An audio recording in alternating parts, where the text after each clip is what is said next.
Welcome to another episode of Coffee with Clover. I'm your host, Clover Sterling. Thanks for joining us today. As our economy changes rapidly, life's necessities get more expensive. It's still important to save for your child's education. My first guest has all knowledge and will guarantee possibilities. Please welcome Branch Director of Knowledge First Financial, Willetta Falcon. Willetta, thanks for coming. Thank you, Clover, for having me. Okay, RESPs it's a necessity because every year tuition goes up. I've spoken to parents who says, oh, when my child comes of age, I will let them take a loan because it works for my children, so I'm trying to sell it to others, telling them the importance. Good. Can you clarify what is an RESP? So I'm glad that you're talking to other mummies too. Thank you for that. It's word of mouth is the best way, definitely. But it's a registered education savings plans. It's just that, registered education savings plans. And what it is we help families save for their future post-secondary education for their children with the help of government grants. So there's additional government grants, different levels of income levels that the government will, so if you contribute some of your own contributions into the plan, the government will also add added grants on top of that. So to help boost up that plan. What's the maximum contribution or minimum? So minimum with our flex plan is minimum $25. So it's very easy. It doesn't take a lot. And with our agents, we work with you. So we help you to kind of grow that as well. So if in the beginning stages, everything is new, baby, everything is new to the savings and stuff. So you don't have to go and invest too much, but the little minimum $25 a month will go a long way, and it's the power of compound growth that will get it there with the help of those government grants as well. Mm-hmm. So it doesn't take a lot, it really is. But then a new mom would say, okay, my child is so young, how do I know if he will go to college or university? What would you say to parents like that who are iffy, should I take a plan or should I not? So we don't know. I mean, we would like for our kids all to go. I mean, it is important to go. It is power of that, document to have it to get a better, even a job in a management position. So if you have that post-secondary degree, that it does help you to get around, and the confidence and the knowledge creates so many possibilities for you. So with that RESP at 18, you can open doors to a trade, a college degree, or university. So it doesn't really necessarily mean that you have to know what your child does or you'd like for your child to do, but it's what that child at 18, open that doorway and off you go with that confidence that I can do this and not have to make different choices in life. Oh, in planning ahead then, how early should a parent sign up their children or purchase a plan? As soon as you have your child. From birth? Definite. From birth, it is so important because it's small little planting of that seed, and then you can watch it grow and flourish into something so incredible. And then you can actually pat yourself and be so proud. With me, my personal experience with my daughter, she's 16 yesterday. And to be honest with you, when I first opened up the plan, it was just like, oh, what's this really going to do for her? All right, I got to do it, just got to do it. And then as I saw it grow, it was amazing to see that the grants, the interest, my money, it is making a difference. And now the one thing that I actually do not have is anxiety, thinking, oh my gosh, Sammy, you got to go to school. Where am I going to get the money from? And oh, what if you want to do this? What if you want to do that? I feel it's okay. Let's do this together. Because like I've said before, tuition has gone up higher from the time she was born until now that she's ready to go to university. Exactly, and that's the thing. It depends on what subject what school your child's even going to take. So it does. It's the inflation's about in 2037. It's going to be about $127,000 for a 4-year university program on campus. So that's the regular bachelor's. So it's it's a lot of money when you're thinking about it. Saying it is easier Everything to say, adds up, but it adds up. Yeah. And it gives you that, the problem without an RESP, we're just trying to help you lessen that problem with a little bit of a help. Who can get a plan? Is it always moms and dads that can get it? No, good question. So no, it's a gift of education, gift of giving. So anybody can do it. That is Canadian with a SIN number over 18 years old to open up a plan for a child. And it could be grandparents, godparents, friends, aunts, uncles, sisters, brothers. So you can make it a birthday gift, a gift for mom as soon as the child is born, a Christmas gift also. Christmas gift, and I hear teeth. You know, when a child loses a tooth, you get money for that tooth. You put it in. Put it into a plan. Really? Yeah, okay. it is. And then you collect grants if you on top of it, and it just grows together. And you can open this plan any time of year. It doesn't have to wait for Christmas. No, anytime that you can. I mean, the grants are collected, so the government gives you up to $7,200 in government grants.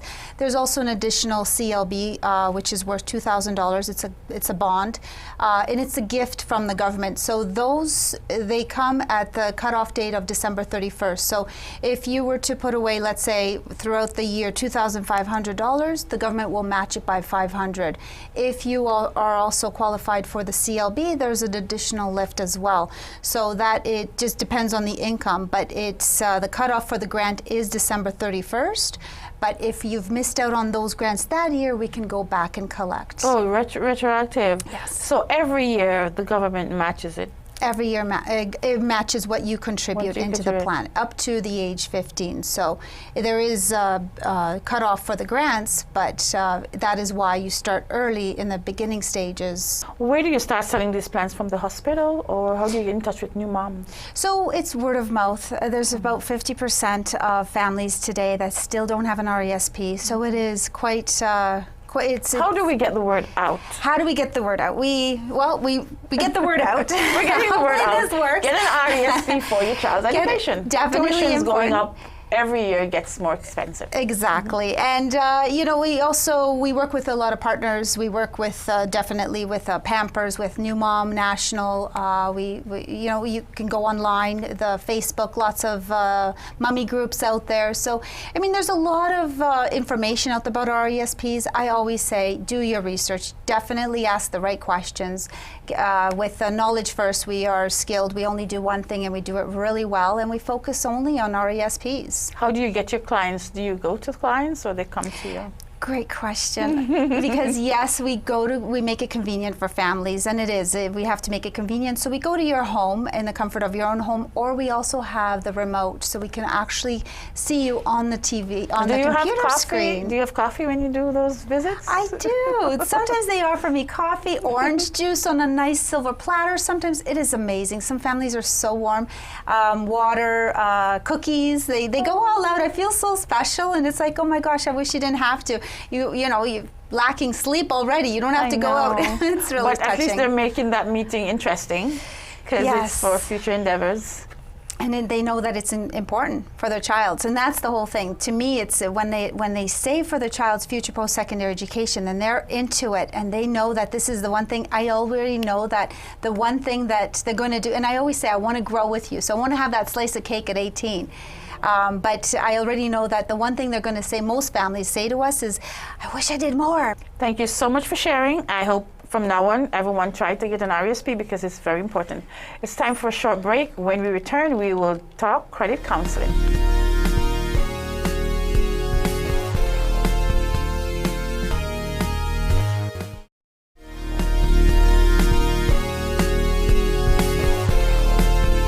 Welcome back. My next guest has all the answers for debt solutions and better credit management. From Rusinick and Associate, Mr. Patrick Bloomfield. Mr. Bloomfield, thanks for coming in. Thank you for having me. Okay. When it comes on to money, debt, it's all around, it's happening. What are some of the reasons why people are getting into debt? Well, I mean, there are a number of reasons. Sometimes it can be precarious employment. Other times it can simply be the consumer and consumption culture in which we live, where bigger is better and more is better. It is so ubiquitous, credit everywhere, that it's easy to get. And so people do not have to delay their gratification. They're able to go out and get what they want now. Mm-hmm. Of course, there are always consequences to doing that. Mm-hmm. Yeah, we're living in a materialistic world, and as you said, credit is so easy to get, and people probably just cannot say no to that increase on their credit. then they get into troubles. What are the main issues clients would come to you, the road that they have taken that got them to where they are? Well, quite often it's a sort of a slow build-up, and somebody will get a credit card. We often see students getting credit cards with limited income or no income, but they're getting credit cards nonetheless. And increasingly, we're seeing retirees going into their pensionable years carrying debt, which may have been manageable during their working years, but become increasingly difficult on fixed income in retirement. So it's usually a slow build, and one of the early warning signs is when minimum payments are being made, when you find yourself unable to pay off the entire balance of a credit card when it's due each and every month. And then the interest kicks in, and it's very high interest. And then one thing leads to the next. Like they cannot make the full payment, so they make the minimum, which will take them years, and then it keeps adding up. Yeah, gets worse.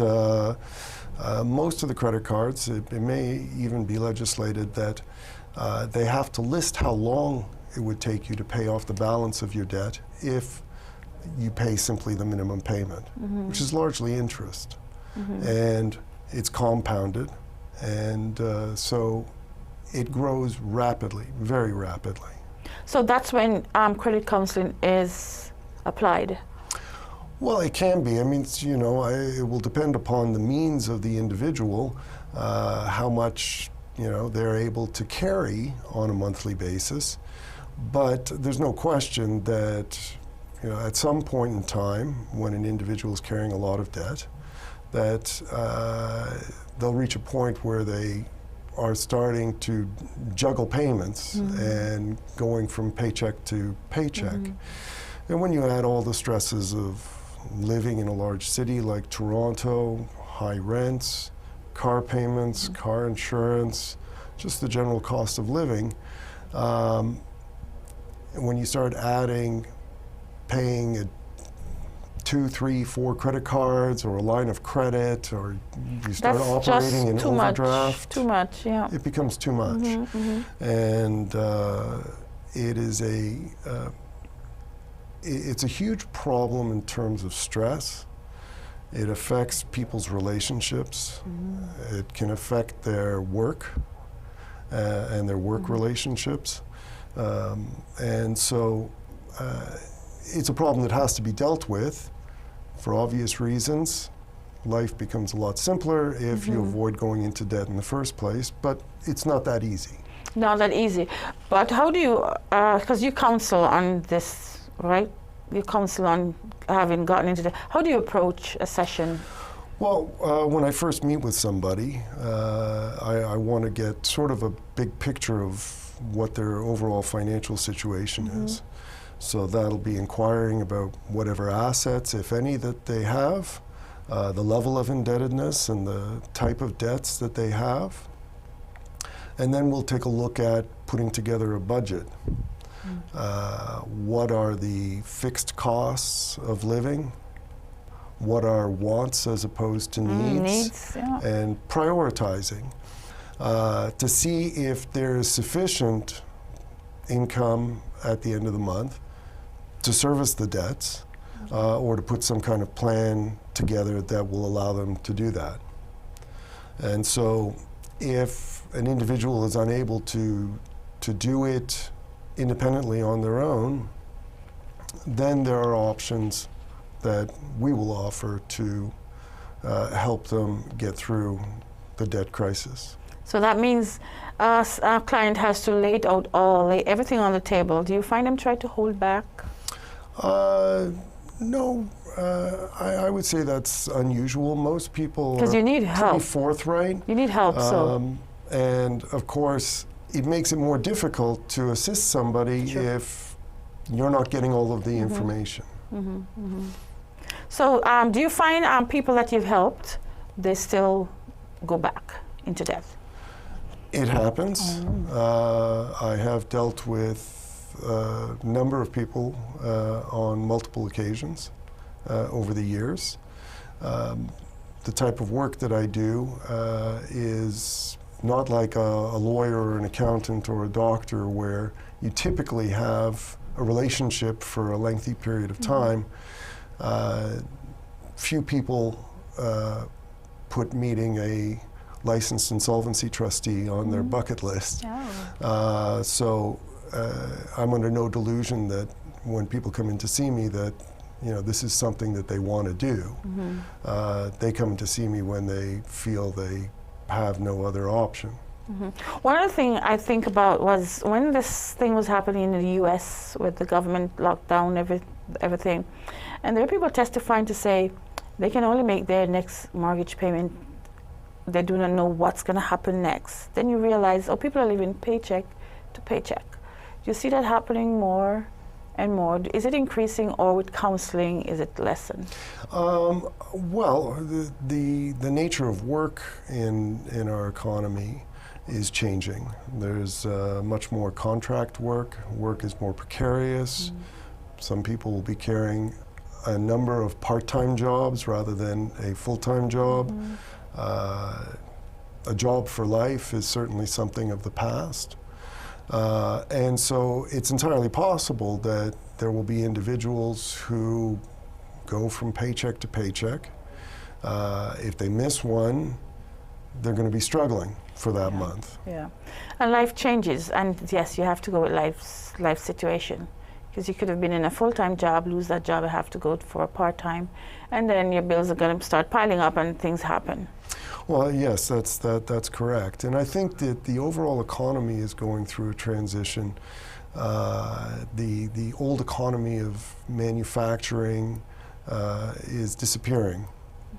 And the new information age is going to wind up leaving some people behind who are unable to transition to the new workforce. And so it's a bit of a learning curve, I think, for all of us in terms of planning how to live and for future. Okay, we'll take a quick break. Don't go away, we have more coming up.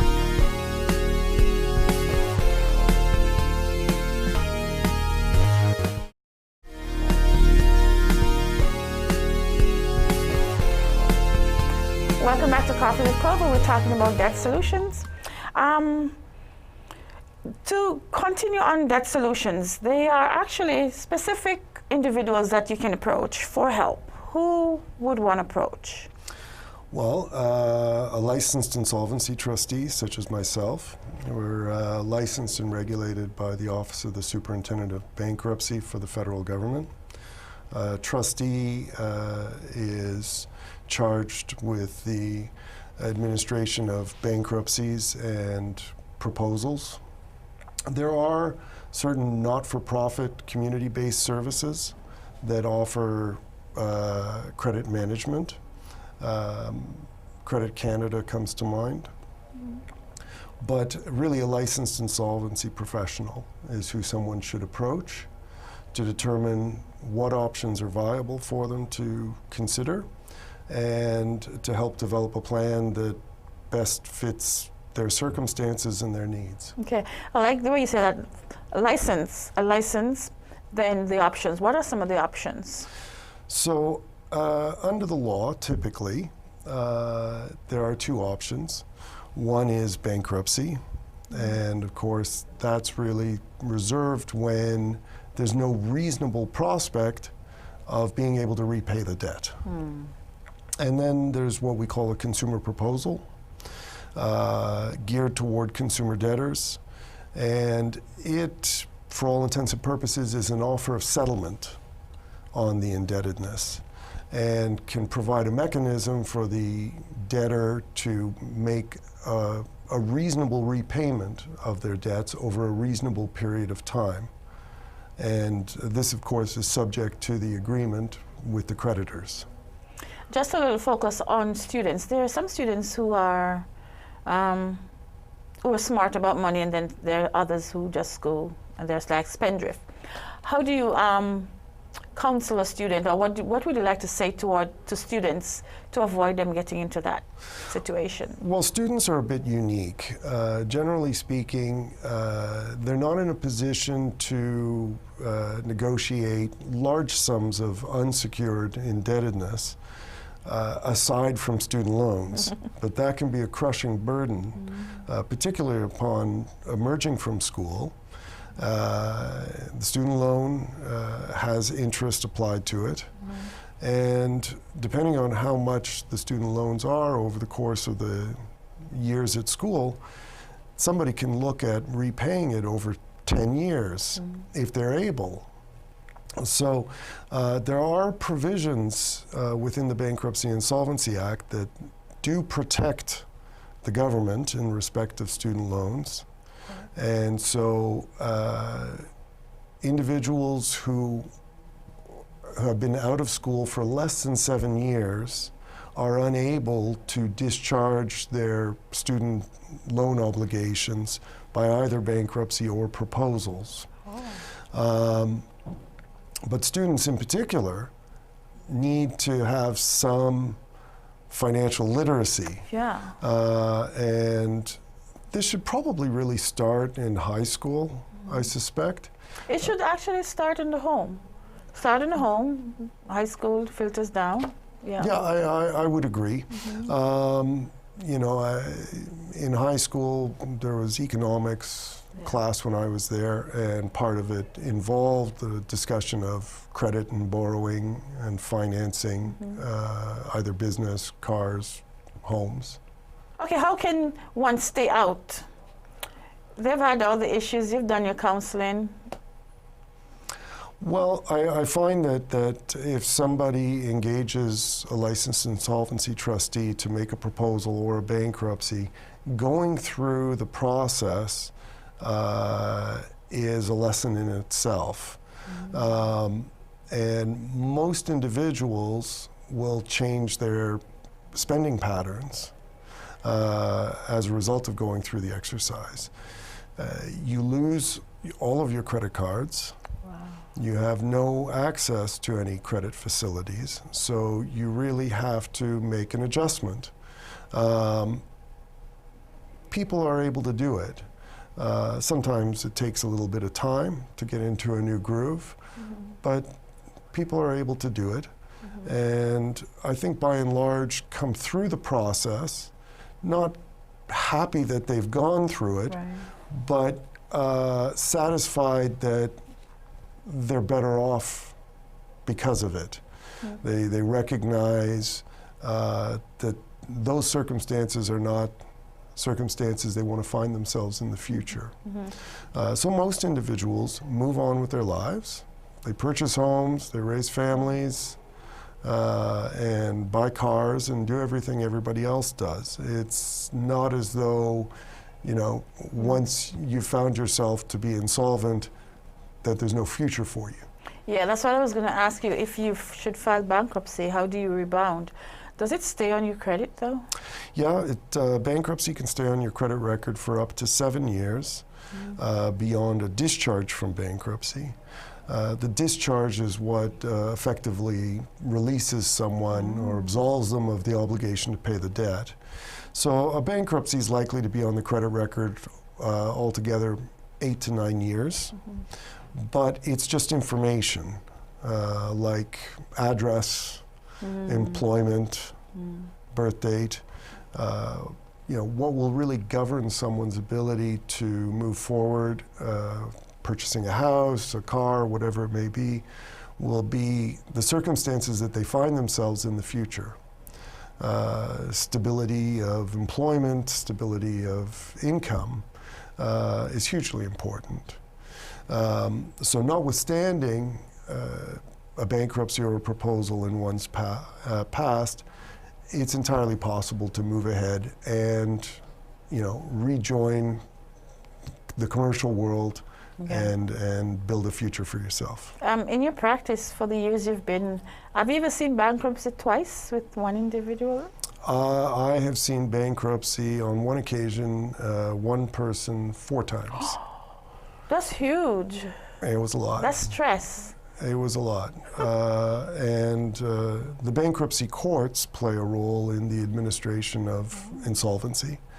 And part of the court's, the principle that the court operates on is to maintain public and commercial confidence in the insolvency system.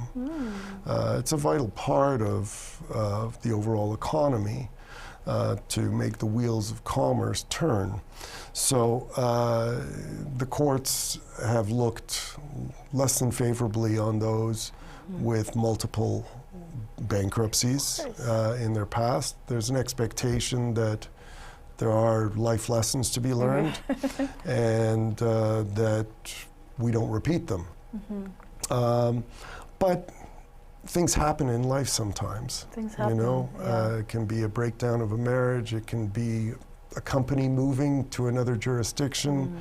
And Well, look what's we're- happening to GM now. That's right. Right. And so your life, you may be managing your finances perfectly well based on your current set of circumstances.